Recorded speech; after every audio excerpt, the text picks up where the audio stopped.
Greetings, Internet, and welcome to another episode of my cool friends. If this is your first time being here, let me say hello. How are you? We go live every Friday, and today, my friends, we have probably one of my favorite topics of discussion for you today. We have finances is our topic of discussion, both saving finances and bringing finances in. And I think today we're going to start with the latter discussion.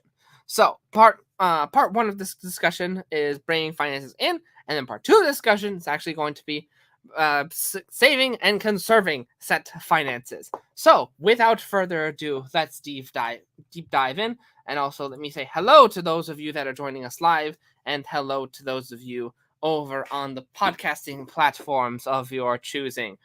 So this was inspired by an article that I came across over on like the Apple News.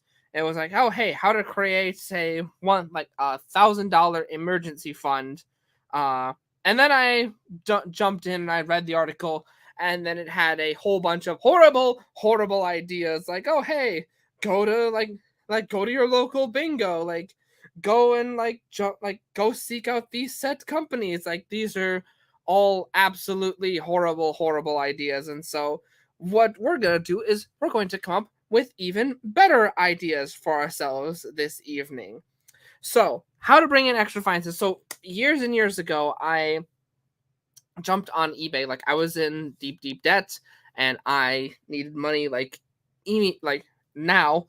And so I went and jumped on eBay, and I learned how to sell on there, and I ended up bringing in, I want to say to 2.5, I want to say at least one and a half or $2,500 just from selling things on eBay, and that was within a 90-day period. And that was just from okay, what is in my home immediately at this moment that has value to me, to someone else. And then it's that process of, okay, this has value, I must emotionally relinquish myself from these items so I can give it up and bring in more finances into my life, because I'm in a position where I really need to bring in money, and so therefore I must go and emotionally separate myself from, insert your item here, like these video games, these toys that I grew up with, whatever, what have you. The first time actually, this goes in really well. So when we're recording this past Wednesday, it was the release of the new God of War game that just came out. It's like God of War 6, 5, 6. I don't know. There's been a lot. But years and years ago, I said to my mom, like, oh hey, I want to have like a garage sale. I have a lot of things. I don't want to throw them away. I would like to sell them. And we actually had our first and only garage sale, and it was a lot of my toys that were taking up space, and I ended up bringing in $150 from that garage sale. And granted, that is a lot of money for a garage sale. And also it was a important stepping stone for me, because as I look back at that garage sale, I think to myself, like, oh wow, given what I know now, I could have made a lot more money on selling some of that things on eBay. And even people were telling me at that time, like, oh wow, don't sell your stuff in a garage sale, keep it, it'll be worth more a lot in the future. Everyone has opinions on what you should do with your stocks. Everyone out the wazoo has opinions, but I wanted to sell my things in a garage sale, and I ended up making way more money than most people do in a garage sale, and I ended up buying the first 3 God of War games. And despite, looking back, there are some things that I sold in that garage sale that were worth way more money than what I put a price on them for. But looking back, that was an important stepping stone to having that, that garage sale was an important stepping stone for having that 1,000, that over 1,090-day period on eBay. A led to B, even oh, was this a mistake? No, it was an important milestone to get to this to get to this threshold. Now we have YouTube videos and all these fine things where you can like just go and like listen to people's stuff, and like podcasts where you can just listen to me talk about like the horrible mistake the horrible mistake I made of selling this thing for an undervalued price. But I digress. This is these are the important things. Like, is something a mistake? No, and it's an important stepping stone for you. So, selling like garage sale / eBay, finding things in your home that have value, and then emotionally relinquishing yourself from those items. Part 2 of this discussion. We're actually still in the bringing in finances part. The other part is selling both your services. You don't just have to sell objects. You can sell your time, your skills. And there's many places you can do this. So if you want to just have a page, go to Gumroad. It's free. You can set up a page where you can have a service and set it up within 5 minutes. And if you don't have any traffic, don't have any lists, go to Fiverr. You can then go to Fiverr, create an account, set up a gig. Essentially, that means like, a service that you provide, and pick something. What are you good at? Are you good at photoshopping? Are you good at video editing? Are you good at taking photos and modeling? I know someone who takes photos and models, and like they will do it straight from Fiverr. They will have them mail them their item that they are selling online, and then they will take photos with their item and then send them the photos, and then that is their gig that they provide.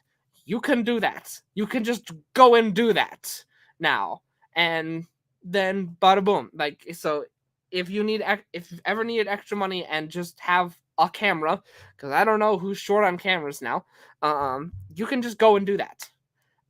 So that is like step 1, like selling things online. Step 2, what sort of services, what piece of value can you provide? Because I just give Fiverr as one example. There's tens of thousands of places where you can do that. That's just the immediate one that usually comes to the top of my head during these discussions.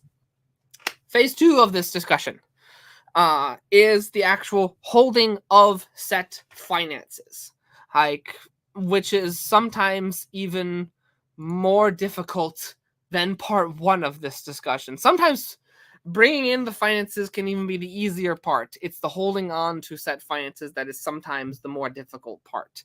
So let's say we got a steady stream of income coming in. We've learned how to do all this, and then it's the actual holding on to the money that can be the more difficult part. Then some people will say bills, some people will say costs of rising foods, the thing, and the rent and all these things. I'm gonna boil it down to one thing, and everything I just listed, we're not going to bring into discussion, because if I was to like give like property secrets and all these things, then that would be a whole nother podcasting topic unto itself, which I do not claim to be an expert in. We have other interview topics. We have other I have other episodes on that. I think we actually did like we did a whole landlord episode before, but I digress. I'm gonna avoid talking about like what is basically like falls under the cost of living umbrella, especially since like when like one area of the country or whole countries and differently might be different than another. So I'm gonna avoid that umbrella entirely, and I'm just gonna like sit under the umbrella of how do you save your money, and I step under the mentality of, if it is worth waiting for, then it is worth having.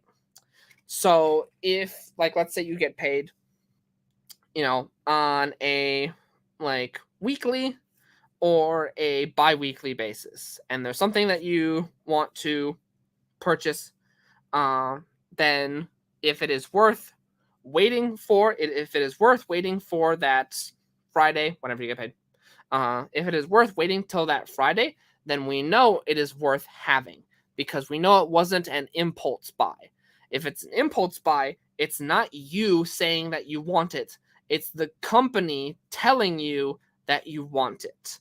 And there's a difference. There's a huge difference. It's not like if it's a sale, oh hey, if like most sales are just saying like, oh hey, like you should totally buy this thing.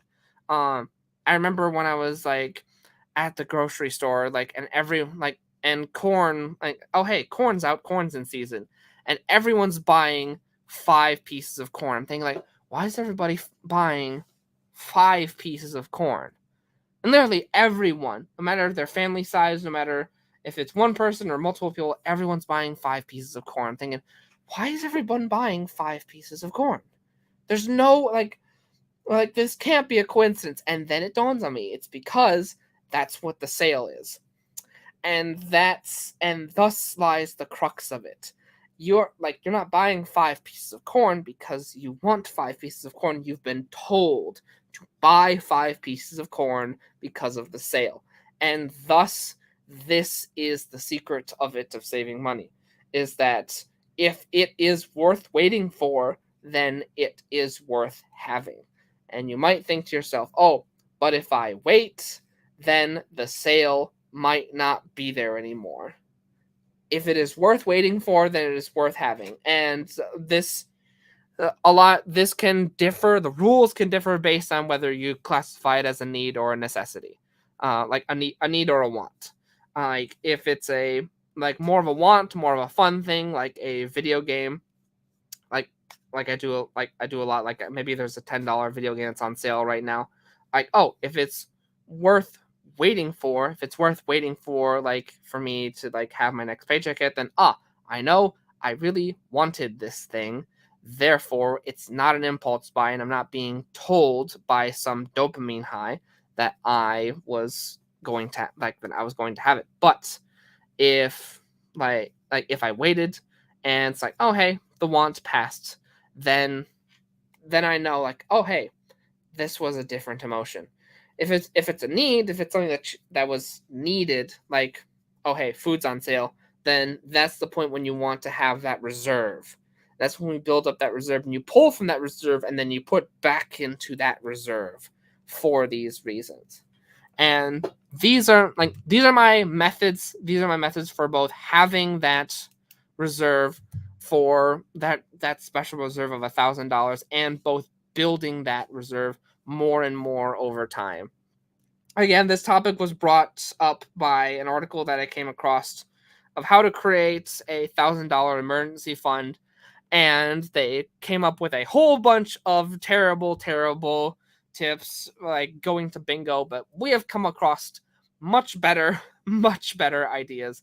And so thank you everyone who has joined us for this episode of My Cool Friends. We go live every Friday. And until then, ladies and gentlemen, be sure to stay safe and stay healthy. Bye-bye, everybody.